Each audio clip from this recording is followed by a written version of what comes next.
ආයිබෝවන් passion psychology කියන විෂයත් එක්ක වැඩ කරන ගමන් මට හිතුණා සයිකොලොජි එහෙමත් නැත්නම් මනෝවිද්‍යාව කොහොමද අපේ එදිනෙදා පැෂන් වලට සම්බන්ධ කරගන්නේ කියලා මේ channel එකෙන් කතා කරන්න. ඒ කියන්නේ අපි කරන පැෂන් වල තියෙන සයිකොලොජි එක මොකද්ද කියලා මම මේ channel එකෙන් කතා කරනවා. මේ ටොපික් එකට ඔයා ඉන්ටරෙස්ට් නම් ආදරෙන් ආරාධනා කරනවා මාත් එක්ක එකතු වෙන්න කියලා.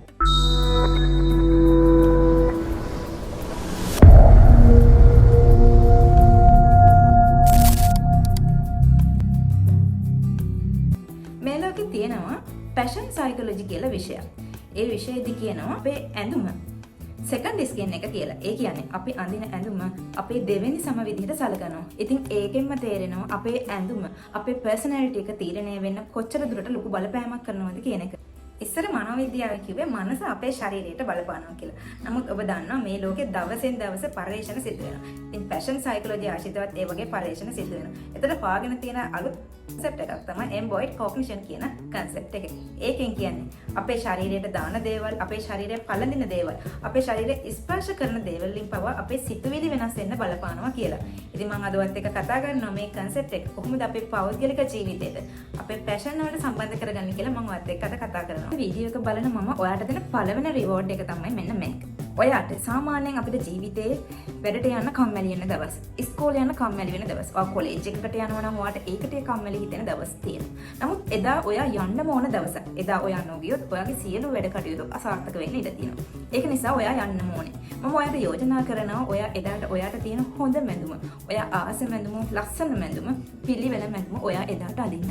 ඔයා ඒ අඳින ඇඳුම අඳිනවත් එක්කම ඔයා එදා දවසේ කතා කරන්නේ මොනවද? ඔයා අනිත් අයත් එක්ක කතා කරන්නේ කොහොමද? අනිත් අයත් එක්ක ගනුදෙනු කරන්නේ කොහොමද කියන දේ තීරණය වෙලා ඉවරයි. වීඩියෝ එක බලන මම ඔයාලට දෙන දෙවන රිවෝඩ් එක. ඔයා work from home කරන කෙනෙක් නම් එහෙමත් නැත්නම් අපි කියන්නේ ගෙදර ඉඳන් වැඩ කරන කෙනෙක්, ඔයාගේ වෘත්තීමය ජීවිතේ ඔයා ආදායමක් උපයන්නේ ගෙදර ඉඳලා නම් එහෙමත් නැත්නම් ඔයා විභාගයකට ලෑස්ති වෙනවා නම් ඔයා මොකක් හරි වැදගත් දෙයක්, ඔයාගේ අනාගතයට වැදගත් දෙයක් සැලසුම් කරන වෙලාවක් නම් ඒ වෙලාවට ගෙදරට ඇඳගෙන ඉන්න ඇඳුම අයින් කරලා මම ඔයාලට යෝජනා කරනවා පිරිසිදු ලස්සන ඔයාලට කම්ෆර්ටබල් වෙන්න එපා. කම්ෆර්ටබල් වෙනකොට වඩා ඔයා වෘත්තීය බවක් දැනෙන, ඔයාලට ප්‍රොෆෙෂනල් බවක් දැනෙන ඇඳුමක් තෝරගන්න. හොඳයි, කතා ඇති. අද අපි යමු අපේ අද වීඩියෝ එකේ වැදගත්ම කොටසට. මේක තමයි අතිශය වැදගත් කොටස. මගහරව ගන්න එපා. එහෙමනම් අපි අද මම ඔයාලට කියලා දෙනවා පැෂන් කියන දේ කොහොමද අපි මේ සයිකොලොජි සම්බන්ධ කරගෙන අපි ලස්සනට පැෂන් කරන්නේ, එලිගන්ට් බවක් එන්න කොහොමද පැෂන් කරන්නේ කියලා මම අද ඔයාලට කරුණු 3ක් ඔස්සේ පැහැදිලි කරලා දෙනවා. අපේ මනස හැම වෙලාවෙම සමතුලිතභාවයක් හොයනවා. අපේ මනස සහ ඇස ව්‍යාකූල නොවන විදිහට තමයි අපි පැෂන් කරන්න ඕනේ. ඒක ඔයාලට කරුණු 3ක් ඔස්සේ ගලප ගන්න හැටි මම අද ඔයාලට කියලා දෙනවා. පළවෙනි එක to match matching. ඒ කියන්නේ එකම වර්ණ ගැලපීම.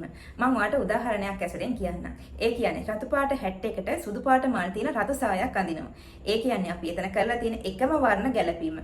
මේක අපේ මිනිස් ඇසට බෝරින් බව.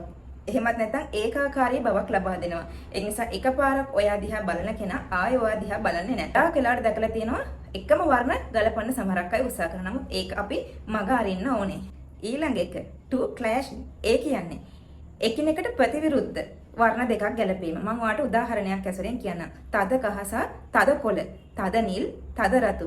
මේ වගේ අවුට්ෆිට් එකක්, මේ වගේ ඇඳුමක් ඔයා ඇඳොත් ඒක බලන කෙනාට මිනිස් මනසට හරිම ව්‍යාකූල බවක් ලබා දෙනවලු. මිනිස් මනසට හරිම වෙහෙස බවක් ලබා දෙනවලු.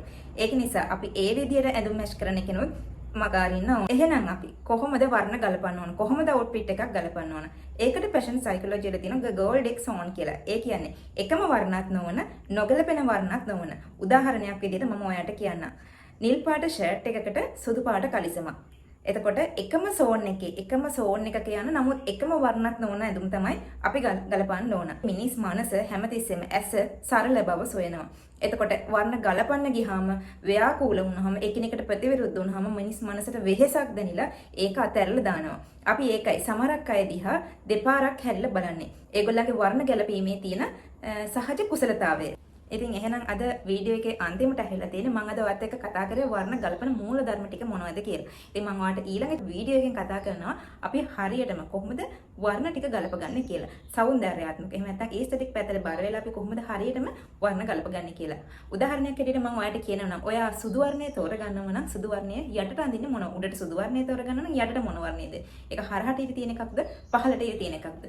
මේ වගේ ගොඩක් ෆැෂන් ටිප්ස්. සමහර එකක් ෆැෂන් ටිප්ස් නෙවෙයි ෆැෂන් සයිකොලොජි මනෝවිද්‍යාව මත පදනම් වෙච්ච ෆැෂන් ටිප්ස් මම ඔයත් එක්ක කතා කරන්න ලෑස්ති. එහෙනම් ඔයා මාත් එක්ක එකතු වෙන්න කියලා ආදරෙන් ආරාධනා කරන ගමන් අදට සමු ගන්නවා. අයිබෝ